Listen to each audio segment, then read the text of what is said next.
ఈరోజే సోమవారం ఎంతో పవిత్రమైన విశేషమైన రోజు. సోమవారము అంటే మహాశివుడికి ఎంతో ప్రీతికరం. ఈ కథ మహాశివపురాణంలోనిది. పూర్వం ఒకానొకప్పుడు దేవగిరి అనే పట్టణంలో సుధర్ముడు అనే గొప్ప శివభక్తుడు ఉండేవాడు. అతను త్రికాలాల్లోనూ సంధ్యావందనం అలవాటైనవాడు. ఎప్పుడూ కూడా శివభక్తి అలవాటు పడిన మనసు ఉన్నవాడు. భగవంతుని యందు అతని మనసు లగ్నం కావడం చేత తనకి ఇది ఉంది అని కానీ ఇది లేదు అని కానీ ఎప్పుడూ అతను భావించేవాడు కాదు. తనకి ఏది లేకపోయినా ఉన్నా అంతా ఈశ్వరానుగ్రహమే అని అనుకునేవాడు. అతని భార్య పేరు సుదేహ. మహా సౌశీల్యవతి, భర్తను దైవంగా భావించే మహా ఇల్లాలు. ఇలా ఉండగా వీరిద్దరికీ సంతానం కలగలేదు. దీనితో సుదేహ ఎంతో బాధపడుతూ ఉండేది. భార్య బాధను చూసిన సుధర్ముడు ఇలా పలికాడు: సుదేహ, ఎవరు ఎవరికి తల్లిదండ్రులు, ఎవరు ఎవరికి బిడ్డలు, ఎవరి స్వార్థం వారిది. అటువంటి బిడ్డల కోసం ఎందుకు నీకీ అలజడి? ఈ సంబంధాన్ని ఈశ్వరుడి మీద పెట్టు. నీవు తరిస్తావు, నీతో పాటు నేను కూడా. ఈ బిడ్డలు సంసారం మనం తరించడానికి ప్రతిబంధకాలు. అందుకని మరో ఆలోచన లేకుండా ఈశ్వరుని యందు మనసు పెట్టు అని చెప్పాడు సుధర్ముడు. ఈ మాటలు విన్న తర్వాత సుదేహ తన మనసును సర్దుకుంది. ఇలా ఉండగా ఒకసారి సుదేహ పొరుగు ఇంటికి వెళ్ళింది. ఈ సందర్భంలో స్త్రీల మధ్య ఏదో వాదులాట వచ్చింది. సుదేహ తనకు తెలిసిన మంచి మాట పొరుగావిడికి చెప్పింది. అది విన్న పక్క ఆవిడ, చెప్పడానికి నీకున్న యోగ్యత ఏమిటి అని అడిగింది. ఆ మాటలకు సుదేహ ఎంతగానో బాధపడి జరిగిందంతా భర్తకు తెలియచేసింది. అప్పుడు సుధర్ముడు ఇలా పలికాడు: నేను ఎంతగా చెప్పినా నీవు బిడ్డల గురించే ఆలోచిస్తున్నావు. మనసుని ఈశ్వరుని వైపు మరచలేకపోతున్నావు. బిడ్డలు కలగడానికి కలగకపోవడం మన దోషం. ఆ దోషం నీదో నాదో తేల్చడానికి ఆ ఈశ్వరుడికే ఒక పరీక్ష పెడతాను. ఆ విషయాన్ని నేనే స్వయంగా ఈశ్వరుణ్ణి అడుగుతాను అని చెప్పాడు సుధర్ముడు. అప్పుడు సుధర్ముడు 2 పూలదండలు తెచ్చి భగవంతుని పాదాల దగ్గర పెట్టాడు. 2 పువ్వులు పెట్టి శివుడికి ఒక విజ్ఞాపన చేశాడు. ఒకవేళ నాయందు బిడ్డలు పుట్టడానికి దోషం ఏదైనా ఉంటే ఆవిడ ఈ దండ పట్టుకుంటుంది. ఒకవేళ మాకు అదృష్టం రాసిపెట్టి బిడ్డలు కలిగే యోగ్యం ఉంటే ఆవిడ ఈ దండ పట్టుకుంటుంది. ఈశ్వరా, నీ నిర్ణయాన్ని నువ్వే మాకు తెలియచెయ్యాలి అని నమస్కారం చేసుకుని భార్యతో ఇలా పలికాడు: సుదేహ, ఈ 2 దండల్లో ఒకదాన్ని పట్టుకో అన్నాడు. అప్పుడు సుదేహ పిల్లలు పుట్టే అదృష్టం లేని 2వ దండను పట్టుకుంది.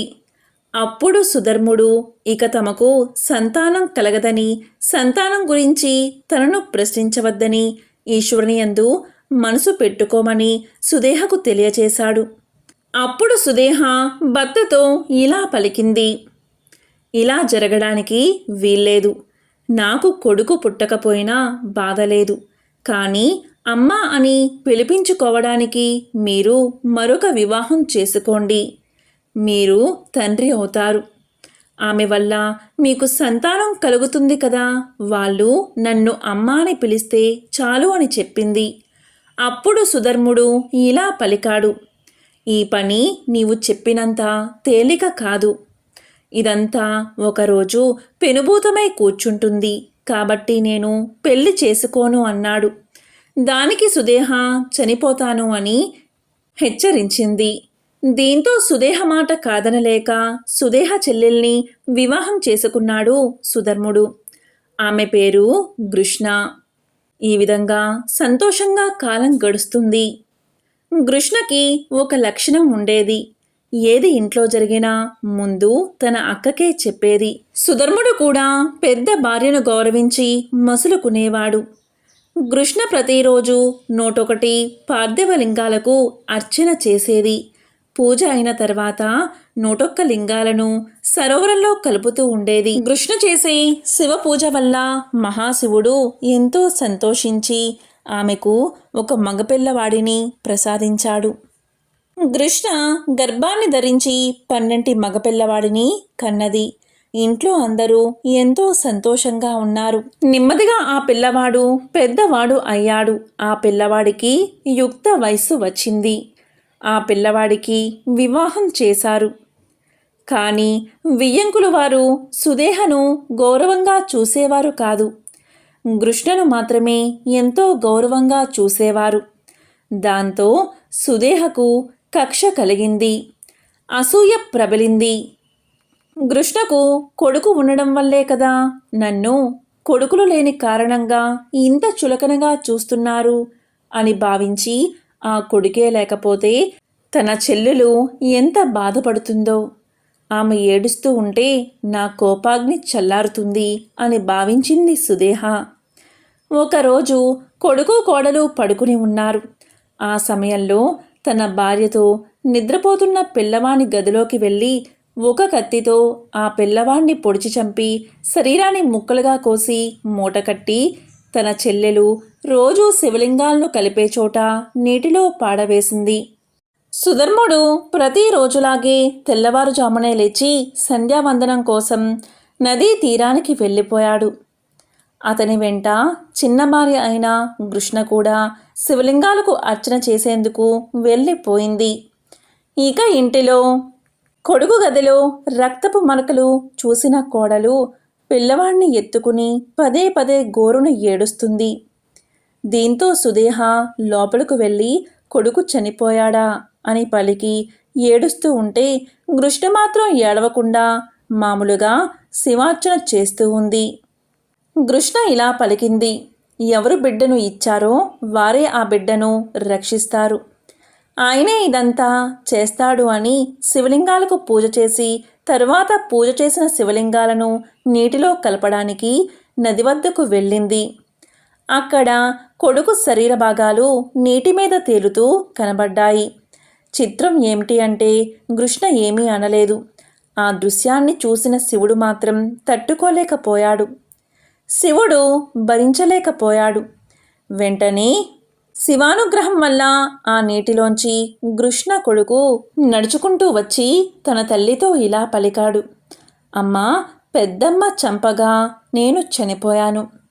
నీవు చేసిన పూజ వల్ల శివుడు కరుణించి నన్ను బతికించాడు అని అన్నాడు. దానికి కృష్ణ ఇలా పలికింది, నాయనా, నిన్ను కాపాడినవాడు మహాకాలుడు. అతనే తీసుకువెళ్తాడు, అతనే బతికిస్తాడు. ఆయనే నిన్ను రక్షించాడు అని పలికింది. కానీ కొడుకు మాత్రం పెద్దమ్మను నానా మాటలు అన్నాడు.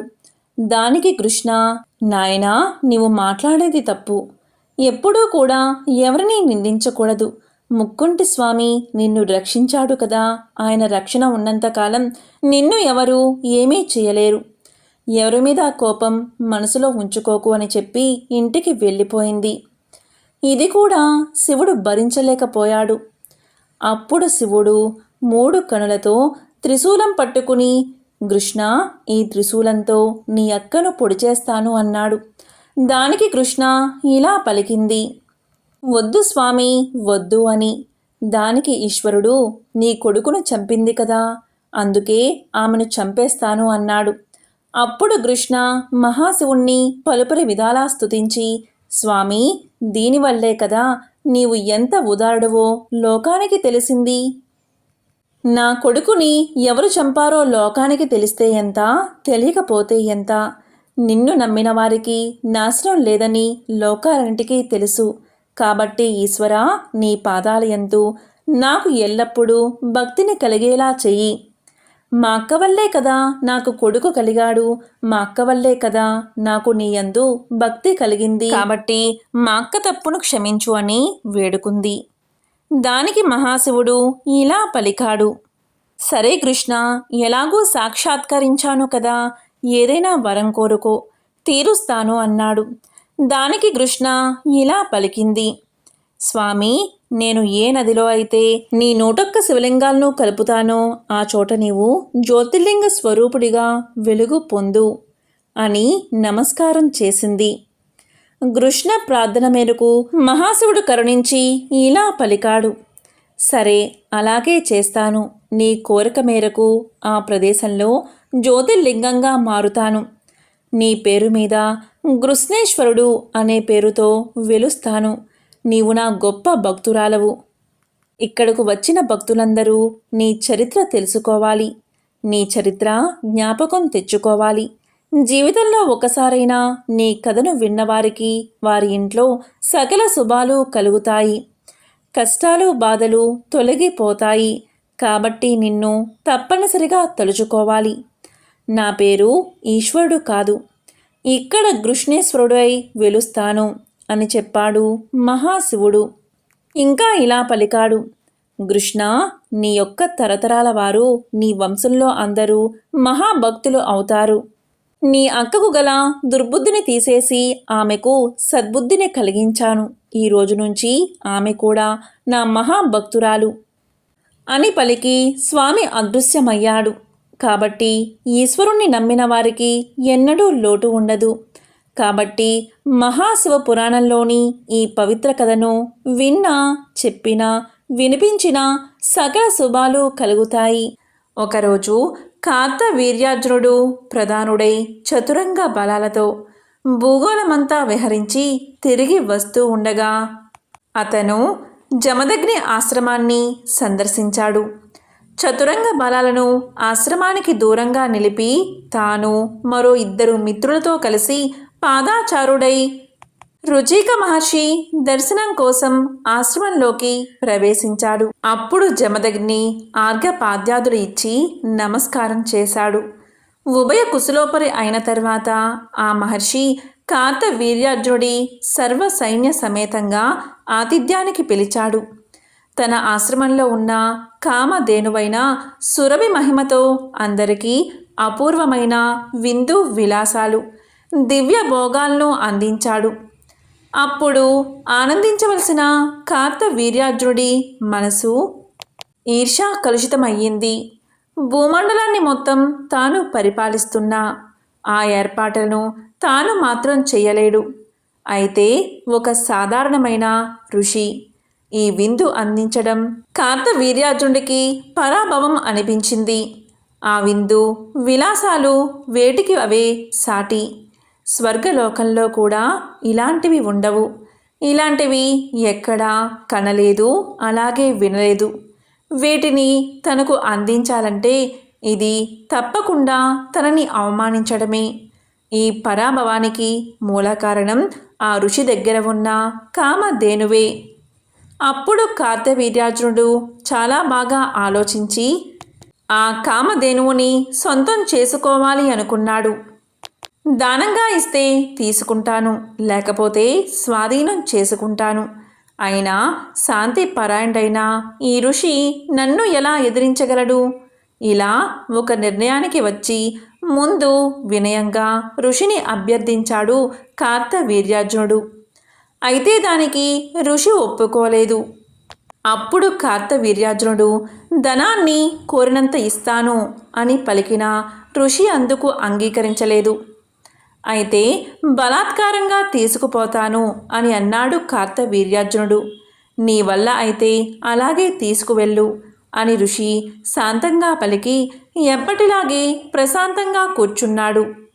హైహయుడు దూడతో సహా కామధేనువును బంధించి రాజధానికి లాక్కుని పోయాడు. జమదగ్ని కుమారుడైన పరశురాముడు ఆ సమయంలో సమిదలు దర్భలు తీసుకురావడానికి అడవికి వెళ్ళాడు. ఈ సంఘటన జరిగిన కొద్దిసేపటికి ఆశ్రమానికి తిరిగి వచ్చాడు పరశురాముడు. తండ్రికి నమస్కారం చేసి కూర్చున్నాడు. అప్పుడు సోదరులందరూ చుట్టుముట్టి జరిగిన విషయమంతా పరశురాముడికి తెలియచేశారు. వింటూనే పరశురాముడు కోపంతో ఉవ్వెత్తున లేచాడు. లేస్తూనే పర్ణశాలలో ప్రవేశించి గండ్రగొడ్డలని చేత పట్టాడు. వస్తూనే భూమి కంపించిపోయేటట్లు హైహయుల్ని సంహరించడానికి మాహిష్మతి నగరాన్ని చేరుకున్నాడు. అప్పుడు చతురంగ బలాలతో కార్తవీర్యార్జునుడు సరిగ్గా పురప్రవేశం చేయబోతూ ఉండగా వెళ్ళి వెనక నుంచి అటకాయించాడు. ఓరి క్షత్రియ, నీ మొహాన్ని చూపించు అని గంభీర స్వరంతో గర్జించాడు పరశురాముడు. వస్తున్నది సాక్షాత్తు శ్రీమన్నారాయణుడి అవతారమని కార్తవీర్యార్జునుడు గుర్తించాడు. కానీ ఆయన తన క్షత్రియ ధర్మం ప్రకారం తన సైన్యాన్ని యుద్ధానికి పురికొల్పాడు.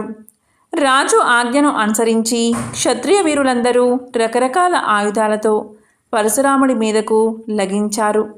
సూర్యుడు తన కిరణాలతో చీకట్లను నాశనం చేసినట్లు రెప్పపాటు కాలంలో పరశురాముడు కార్తవీర్యార్జునుడి చతురంగ బలాలను మట్టు పెట్టాడు.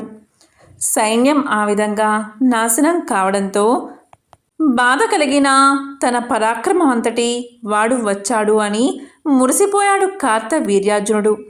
చేస్తే ఇటువంటి వాడితోనే యుద్ధం చెయ్యాలి అనుకున్నాడు.